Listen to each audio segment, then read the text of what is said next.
Muy buenas tardes a todos. Muchísimas gracias a la Sociedad Venezolana de Puericultura y Pediatría por su amabilísima invitación, en especial a la doctora Elka. De verdad que, como siempre, un placer estar con ustedes aquí compartiendo y, por supuesto, honradísimo en estar con la Sociedad de Pediatría, del cual pues soy un miembro y que de verdad me siento sumamente feliz de serlo. Bien, muchísimas gracias nuevamente a la doctora por la presentación. Vamos entonces a hablar un poquito de esto del diagnóstico en alergias. Por supuesto, mi conflicto de intereses declaró no haber recibido ningún tipo de pago para esta actividad. Y bien, esta es la situación con la que se presentan muchísimos pacientes. No comemos esto, no comemos lo otro, no comemos lo otro. Ajá. Pero de verdad, ¿estás bien diagnosticado? O sea, ¿por qué? ¿Quién te hizo este diagnóstico? ¿El vecino? ¿Alguien que no te hizo un examen?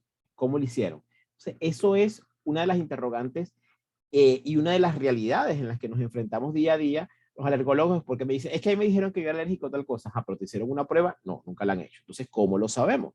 Entonces, es importantísimo que hagamos un diagnóstico correcto para poder ayudar y darle calidad de vida a esos pacientes. Por lo tanto, para comenzar, debemos decir que las alergias son ampliamente sobrediagnosticadas. Muchísimas veces hacemos diagnósticos de más, pero también infradiagnosticadas, porque decimos, no, eso es una simple gripe, resulta que es una alergia. Entonces tenemos que jugar entre esos dos extremos y por eso tenemos que tener muy claro cómo hacer un diagnóstico. Hoy en día tenemos la suficiente evidencia y conocimientos para entender la fisiopatología y las presentaciones clínicas de las alergias, pero no todos los pacientes se comportan igual y eso es importantísimo tenerlo claro. Oye, los test y pruebas de alergia que tenemos no diagnostican alergias. Quien hace el diagnóstico es el médico. Por lo tanto, es importante que sepamos cómo hacer. Bien, las alergias entonces no son más que la respuesta exagerada del sistema inmune ante la exposición a proteínas presentes en un elemento al que se ha sensibilizado mediante un contacto previo. Eso todos lo sabemos, ¿verdad? El encuentro del alergeno y la IgE desencadena la reacción alérgica. Este contacto puede ser por inhalación cutánea o por ingestión. Muy importante, la reacción tiene que ser reproducible para que se considere alergia. Si es a veces sí, a veces no, no es una alergia. Y, por supuesto, son proteínas, no son carbohidratos ni lípidos los que producen las alergias, son solo las proteínas.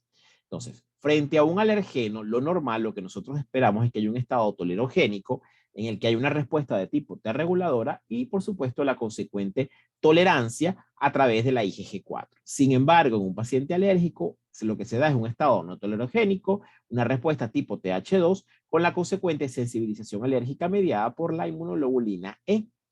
Ahora, en las alergias, los síntomas se presentan aún en contacto con una cantidad pequeña de alergenos. Esto es sumamente importante. Así sea poquita cantidad, vamos a desencadenar una respuesta alérgica. Si el paciente dice, no, solamente tengo alergia, cuando como grandes cantidades, entonces no es una alergia. Y, por supuesto, se puede poner en riesgo la vida. Hay que estar altamente cuidadoso en lo que es la evitación de los elementos a los que el paciente está sensibilizado. Estas alergias se pueden manifestar en cualquier edad. Por supuesto, la niñez es uno de los más frecuentes, por eso es que la mayoría de los alergólogos somos pediatras.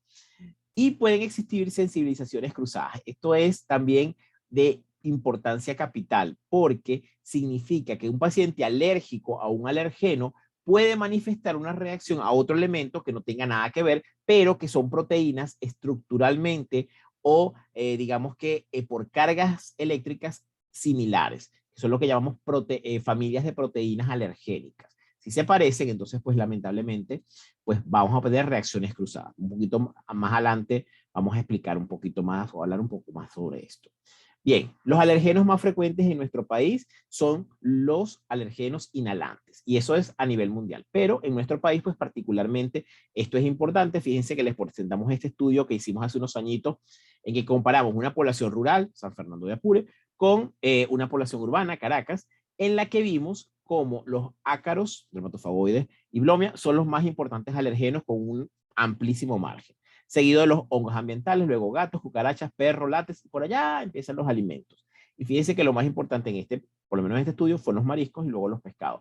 Entonces, es fundamental que nosotros sepamos que los alergenos ambientales o inhalantes son los más importantes más que los alimentos. Este es un estudio un poquito más reciente que hicimos hace unos años también, pero en el Hospital Vargas solamente con pacientes que manifestaban alergia alimentaria y pues vimos que los mariscos, pues evidentemente era el más importante, seguido del anisakis, que es un parásito que está en los pescados, y luego por allá la leche de vaca, carne de pollo. Fíjense el pequeño porcentaje en comparación con los otros. Casi la mitad de los pacientes eran alérgicos a los mariscos. Entonces, no es tan frecuente como pensamos, ¿no?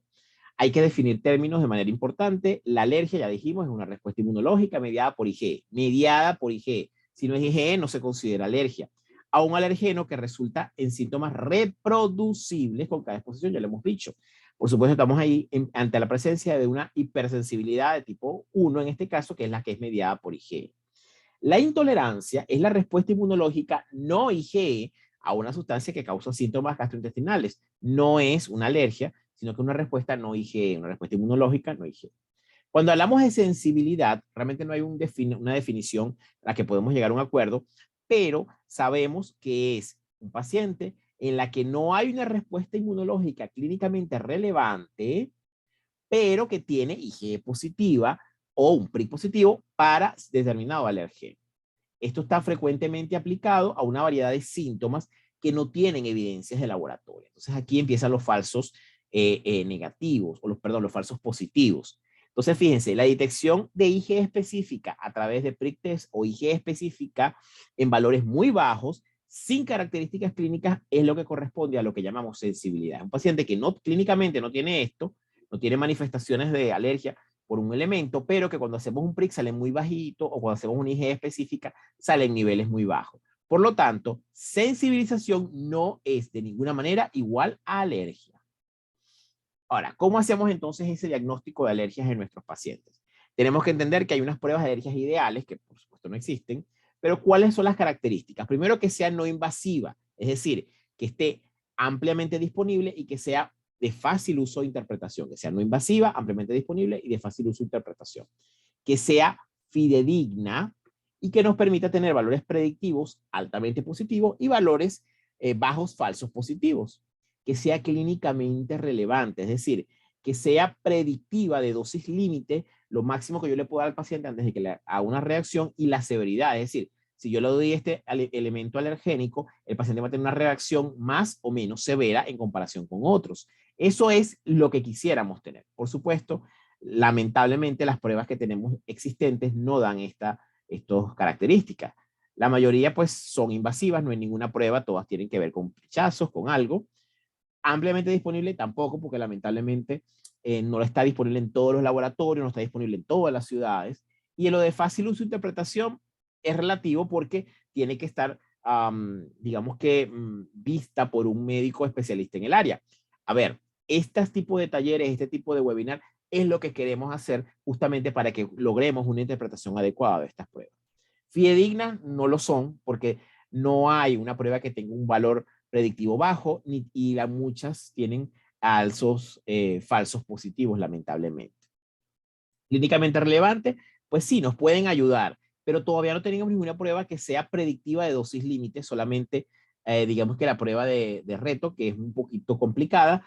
Y en cuanto a la severidad, pues sí, hay algunas pruebas que nos pueden hablar de la severidad, como la alergia molecular, vamos a hablarlo un poco más adelante, pero es importantísimo que sepamos que esto no es para todo el mundo. Entonces, es muy relativo el termo en lo que hablamos de la relevancia clínica de estas pruebas. A ver, antes de pedir una prueba de alergia, primero tengo que preguntarme, ¿debo pedirla? ¿Ok? Chévere, voy a pedir la prueba. Ahora, primero, antes de hacerlo, tengo que saber o reconocer si yo tengo el conocimiento y experiencia para interpretar estos resultados de manera correcta. Si no los tengo, pues mira, vamos a referir al especialista adecuado. Somos un equipo. ¿Okay? Hoy en día esas parcelas de que este es mi paciente y nadie me lo quita, eso no debe existir. Los pacientes son de todos, vamos a compartir los conocimientos, vamos a llamar a un amigo, para eso estamos, para ayudarnos. Ahora, si tengo el conocimiento, pues chévere. Pero ahora que tengo que preguntarme si estos resultados van a ayudar a determinar un diagnóstico, un manejo adecuado. Porque si yo simplemente quiero hacer la prueba para saber, hacerle gastar dinero al paciente, etcétera, etcétera, simplemente para saber, pues yo no voy a poder hacer un tratamiento apropiado, entonces, ¿para qué la voy a hacer?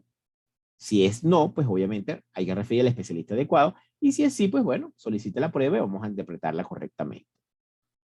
¿Cómo hacemos el diagnóstico? ¿Qué es lo que tenemos disponible? Por supuesto, la historia clínica es lo más importante y dentro de la historia clínica ponemos las pruebas clínicas porque son pruebas realizadas por nosotros los médicos, ¿ok? Las imágenes y el laboratorio. Entonces vamos a hablar un poquito de la historia clínica. Tenemos que tomar en cuenta, por supuesto, las manifestaciones, la duración, cuánto tiempo dura. Si es una cosa que es muy duradera o muy corta, vamos a cuestionarlo. Cómo aparece, si es inmediato, si no es inmediato, cuántas horas. Para considerar una alergia tiene que ser máximo 6 horas de aparición desde el contacto con el alergeno hasta que aparezcan los síntomas. Si es más de eso, muy probablemente no sea una alergia. ¿Con qué otra cosa se presenta? Si tiene otros síntomas. Y tenemos que tomar en cuenta, por supuesto, los síntomas principales. Los cutáneos, vamos a poder ver urticaria, abones en la zona de contacto con el alergeno, que pueden presentarse con o sin angioedema. Gastrointestinales, náuseas, dolor abdominal, vómitos, incluso diarrea puede presentarse. Recordemos el síndrome de la alergia oral, que no es más que la reacción que presenta el paciente frente a un alergeno que esté contaminando la comida con la que el paciente va a tener contacto. Es decir, yo soy alérgico, por decir algo, a los ácaros y me voy a comer una comida contaminada con los ácaros, me va a dar una reacción local a nivel de la boca. ¿Okay? Eso está descrito, no es tan frecuente, pero sí está descrito y de hecho la primera vez que se describió fue aquí en Venezuela por nuestro querido doctor Sánchez, que bueno, que paz descanse, él describió el famoso síndrome de la alergia oral o síndrome del panqueque. Los síntomas respiratorios son los más evidentes, todos los conocemos, que hiperreactividad bronquial, síntomas rinoconjuntivales. Aquí hago un paréntesis con el tema de la conjuntivitis, que siempre la obviamos. Fundamental que investiguemos esa parte porque es algo que afecta muchísimo a los pacientes. Y por supuesto, si hay anafilaxia, que no es más que estos síntomas acompañados de trastornos que tienen que ver con la parte respiratoria, es decir, dificultad para respirar, con sensación de falta de aire y o hipotensión arterial. Ahora, hay que pensar siempre en el sistema gastrointestinal, no todo es alergia, porque la alergia alimentaria puede inducir enterocolitis, puede inducir proctocolitis alérgica, puede inducir enteropatías y, por supuesto, tenemos que pensar en enfermedad celíaca. Los síntomas a veces se pueden confundir. Entonces, tenemos que pensar en esto. La eosofagitis eosinofílica existe, señores. Es una entidad que no es tan frecuente, afortunadamente, pero que existe. Y tenemos que ver muchísimo de esos pacientes que tienen síntomas intestinales a repetición. Vamos a ver si de verdad no es una esofagitis. También recordar que la alergia a la proteína de la leche de vaca tiene un índice de anemia ferropriva. Entonces, si tenemos una alergia y no tiene anemia, bueno, vamos a verificar eso mejor. Ok, entonces ya tenemos una historia clínica bien hecha que nos va a dar la mayor parte del diagnóstico. Vamos entonces a las pruebas clínicas. Entonces, tenemos las pruebas de reto, que son el gold estándar.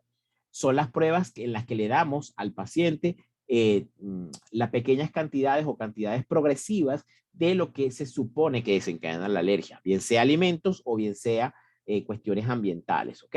Es la prueba, por supuesto, más importante, es el gold estándar, pero tiene sus limitantes porque sabemos que es una prueba complicada. Es muy buena para definir dosis límites porque nos ayuda a decir, mira, el paciente hasta aquí, hasta esta cantidad, tolera tal medicamento, tal alimento o tal alergeno. Solamente tolera 100 gramos. Bueno, chévere. Puedes tomar 99 gramos. Después de ahí, no tomes. O no comas, perdón.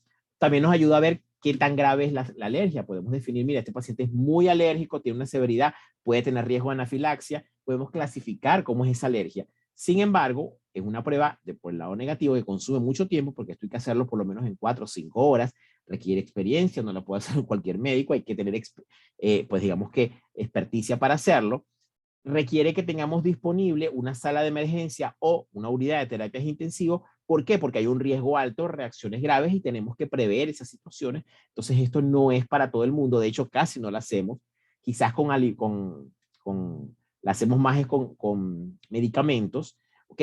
Y en niños es pues bastante complicado porque recordemos que los niños no pueden manifestar bien lo que es lo que es la alergia, pues entonces los síntomas no lo pueden manifestar bien, sobre todo en niños pequeños, entonces esto se hace en todo caso en niños más grandes o adolescentes. Por lo tanto, esta prueba solamente se reserva para hacerla en caso de que haya dudas razonables que no se puedan resolver por otros medios. Muy bien, las pruebas PRIP, ampliamente conocidas, detectan la presencia de IgE específica unida a los mastocitos cutáneos.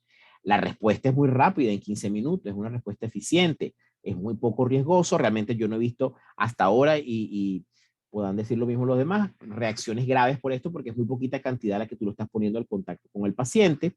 Tiene un alto valor predictivo negativo, es decir, sale negativo, pues probablemente no es alérgico, pero tiene un bajo valor predictivo positivo por la interpretación. Es decir, si el paciente muchas veces se interpretan como positivos, cosas que no lo son, pero es porque el paciente, la persona que la está realizando, perdón, el médico no tiene la experticia, no tiene el conocimiento apropiado, entonces tiene que ser realizado por una persona que tenga la experiencia. ¿Okay? Esto es, pues, digamos que una de las premisas fundamentales para realizar una prueba PRIC.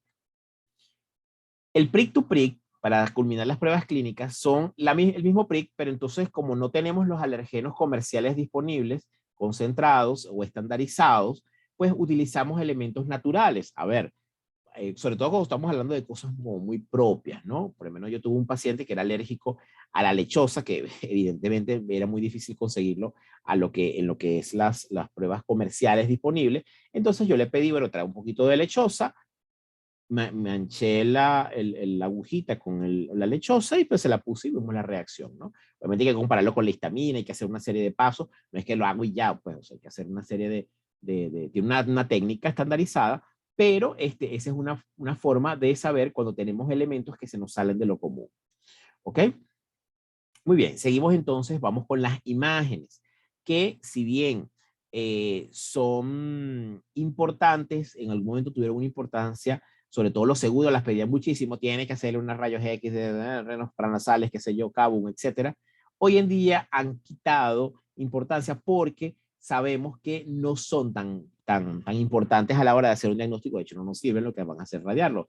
Este estudio que les presento aquí, realizado por nuestros amigos otorrinos, habla de que la endoscopia nasal flexible, un procedimiento realizado por los otorrinos, es bien tolerada en la mayoría de los niños, tiene la ventaja de permitir la visualización directa de los adenoides, me comí una letra, lo cual se correlaciona con la sintomatología de obstrucción aérea, mientras que los rayos X laterales se correlacionan con el tamaño de los adenoides, pero pueden ser alterados por la posición del cuello, si el niño se movió, si no se movió, y por supuesto la exposición a la radiación, que es complicada en los chamos. Entonces, esto no está en boga. Hoy en día debería utilizarse la endoscopia nasal flexible realizada por nuestros amigos otorrinos para poder tener una visualización adecuada.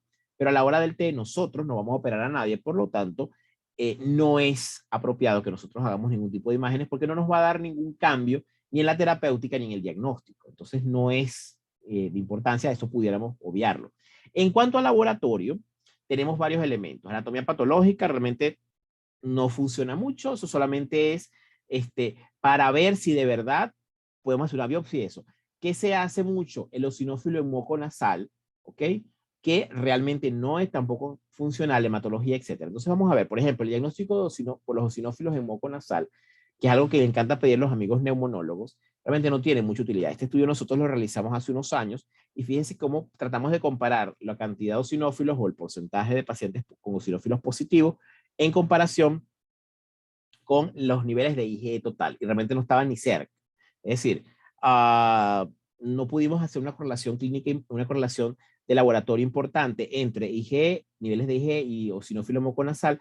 Por lo tanto, no hay una correlación en cuanto a lo que es alergia. Es decir, la eosinófilo hemoconasal, si está positivo, buenísimo, nos va a ayudar. Nos va a decir, sí, bueno, probablemente el paciente es alérgico, pero si está negativo, no me lo descarta. Y lamentablemente la mayoría de los pacientes salen negativos porque depende mucho de la técnica, como se haga la prueba.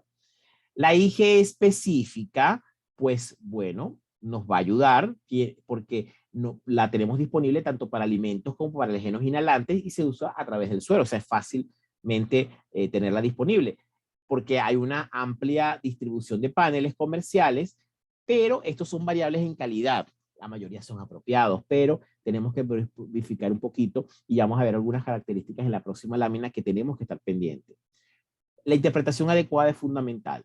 Los valores por encima de 3.5 kilounidades internacionales por litro son los que se consideran sensibilidad importante, es decir, predictivo de alergia, clase 3. A ver, nos deben reportar en número, en estas unidades, kilounidades internacionales por litro, pero también tienen que reportarnos la clase, porque vamos a tomar en cuenta lo que es clase 3 en adelante, si no, no es una alergia o no es tampoco ninguna alergia, no es una sensibilidad que debamos tomar en cuenta, porque esto reporta sensibilidad, no alergia. Lo que reporta es un paciente que es sensible a tal elemento, no es que es alérgico a tal. Esa interpretación la hacemos nosotros porque la clínica es lo que nos va a dar esa respuesta. La clínica tiene que ser la prioritaria. Fíjense, por ejemplo, en este estudio, este paciente salió alérgico a un pocotón de cosas. ¿Okay? Fíjense como que salió aquí a gamba, aquí a maní, a leche de vaca, a naranja y por supuesto salió también alérgico a ácaros y a perro.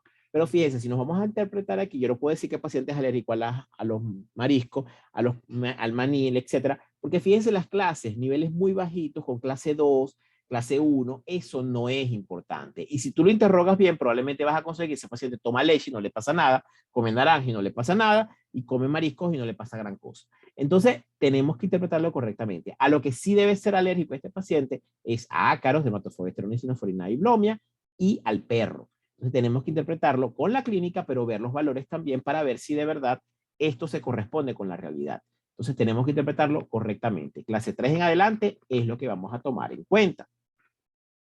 También recordar que hay reacciones cruzadas. Hay elementos que se parecen desde el punto de vista, molecular. Entonces, por ejemplo, el maní tiene reacción cruzada con algunas nueces, ¿ok? Pero eso es en baja sensibilidad.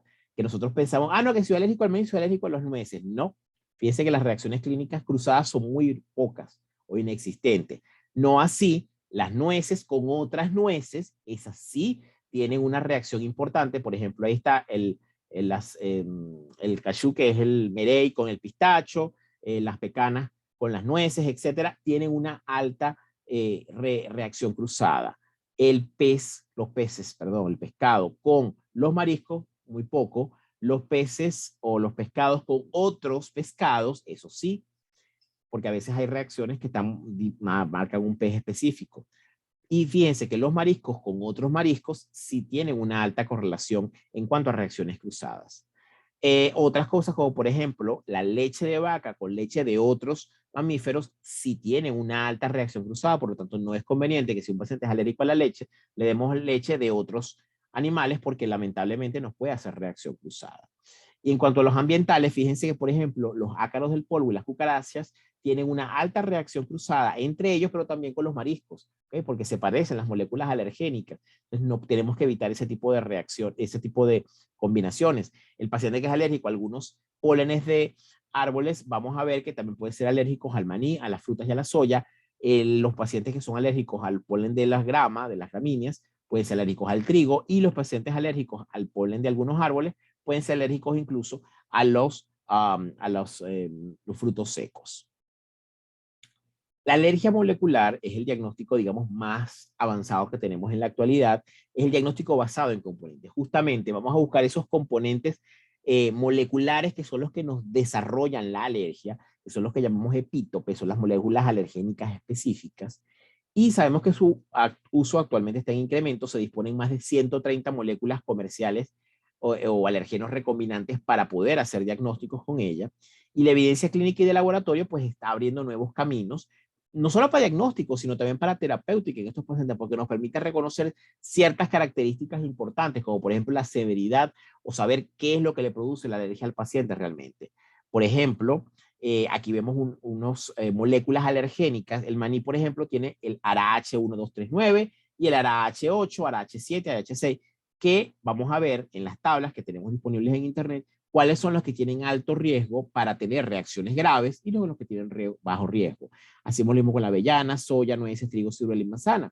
Entonces, en este caso, por ejemplo, de este paciente que salió alérgico a un pocotón de cosas, vamos a tomar aquí en cuenta el maní, no sé si lo ven por aquí. Fíjense que salió clase 4 y clase 3, alto, importante. Pero si se ponen a ver, fue ARA, H6 y H7, que no son los más graves. ¿Ok?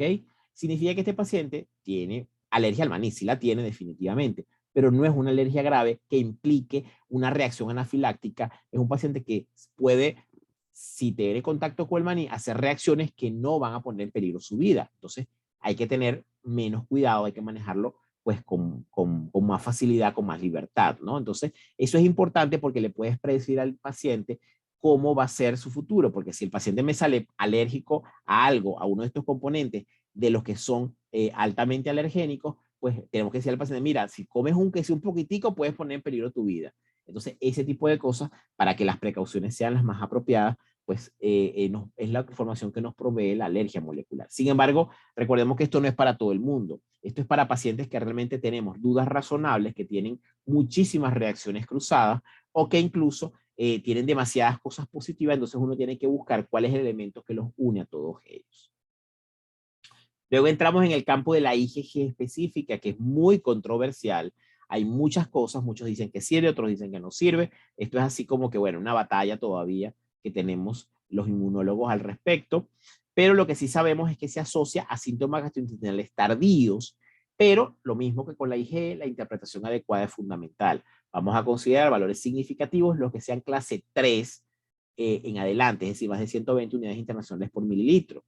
La correlación clínica es fundamental, porque en esos reportes, recordemos que estamos hablando de algo que tiene que ver con sensibilidad. La IgG, pues está presente en muchísimos elementos. Entonces, si hacemos una prueba a la población en general, vamos a conseguir IgG positiva para un bojotón de cosas, pero solamente vamos a tomar en cuenta, por supuesto, los que son clase 3 y los que de verdad tienen reacción clínica. Porque si el paciente dice, no, me salió positivo la leche, pero yo como leche y no me pasa nada, entonces, ¿por qué la voy a hacer la interpretación? Porque le voy a quitar la leche al paciente. Tengo que hacer la interpretación correctamente. ¿Cuándo se hace esto? Cuando la reacción clínica es tardía, cuando es no reproducible, cuando es dependiente de la dosis y, por supuesto, ante la negatividad de otras pruebas. O sea que esto es una prueba básicamente de exclusión. Aquí vemos un ejemplo de un paciente. Fíjense cómo tenía reacción, supuestamente pensamos pues en leche de vaca, huevo y mezcla de cítricos, y lo que le salió positivo básicamente fue leche de vaca. Es decir, que yo le puedo decir, mira, puedes comer huevo, puedes comer cítricos sin problema. El problema aquí en este caso es la leche de vaca que vamos a excluir.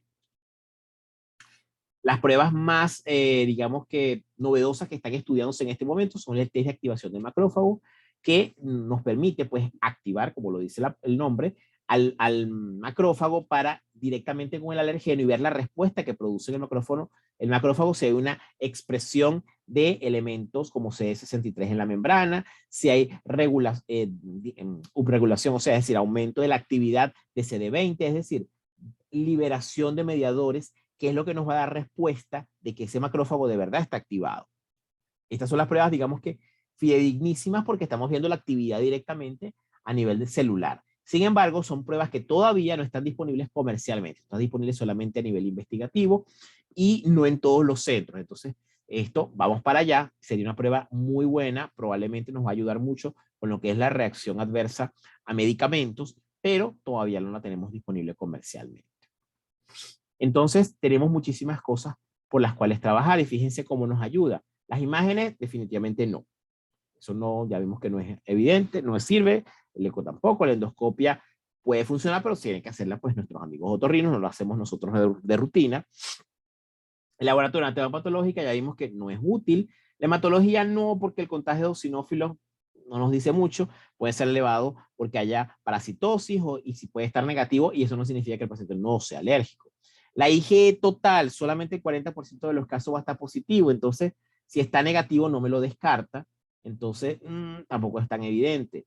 La IgG específica ya sabemos que hay que utilizarla de exclusión cuando hemos descartado todo lo demás o cuando los síntomas son tardíos. La IgE, muy bien, lo podemos hacer, pero sabemos que hay que interpretarla de manera correcta, por eso tiene ese signo de exclamación. Y el diagnóstico molecular está disponible, muy bien, pero sabemos que solamente es para casos puntuales por el costo. Que sí nos funciona bastante bien, prick to prick, prick test y las pruebas de reto. Sin embargo, sabemos que estas tienen que hacerse por manos especializadas, por lo tanto no son pruebas útiles, digamos que para el diagnóstico general, sino que son pruebas un poquito más especializadas. ¿Qué es lo que sí no funciona? Definitivamente es la historia clínica. Esto es lo más importante y nos va a dar el diagnóstico. Si nosotros interrogamos correctamente a nuestro paciente, probablemente vamos a tener el diagnóstico sin necesidad de tantas pruebas. Entonces, hay que abocarnos definitivamente a interrogar a ese paciente de manera apropiada. Para finalizar, me gustaría recordarles que la alergia alimentaria es la respuesta exagerada del sistema inmune ante la exposición a proteínas presentes en un alimento y que los síntomas se presentan aún en contacto con cantidades pequeñas y, por supuesto, pueden poner en riesgo la vida. A ver, la sensibilización es la detección de IgE específica a través de prick test o IgE específica en valores bajos y sin características clínicas. El paciente no significa que sea alérgico el hecho de que sea sensible. Pueden existir reacciones cruzadas, ya hablamos de ellas, y una amplia variedad de condiciones causadas por ingestión de alimentos pueden tener una clínica similar a lo que es alergia, pero no lo son. Entonces hay que interpretar correctamente. Los detalles son importantes para el diagnóstico, por lo tanto, la historia es la prueba diagnóstica fundamental. Los test disponibles actualmente no diagnostican alergia, solamente apoyan el juicio clínico del médico. Por lo tanto, la interpretación tiene que ser realizada en base a la experiencia, el entrenamiento. Si usted no se considera calificado, por favor, refiera al paciente, pida ayuda, porque para eso somos un equipo. Estamos dispuestos a ayudarlos. Para finalizar, pues ya los invito a seguirnos en las redes de la Sociedad Venezolana de Alergia, Asma e Inmunología, donde estamos pues prestos a ayudarlos a través de los diferentes medios digitales que tenemos. Nuestro canal de YouTube tiene bastantes conferencias, bastante información bien actualizada sobre diferentes tópicos a nivel de lo que es alergia e inmunología. Esto los invito a, pues, a que se unan a nuestro canal y estamos colocando diferentes conferencias cuando si activan sus notificaciones, pues les va a llegar la información y las van a tener disponibles a la hora que ustedes quieran. Esa es la ventaja del mundo digital. Nuevamente, pues me despido. Aquí les dejo mis redes sociales. Les agradezco su paciencia, su atención y muchísimas gracias. Entonces vamos, cuando la doctora nos indique, para responder las preguntas.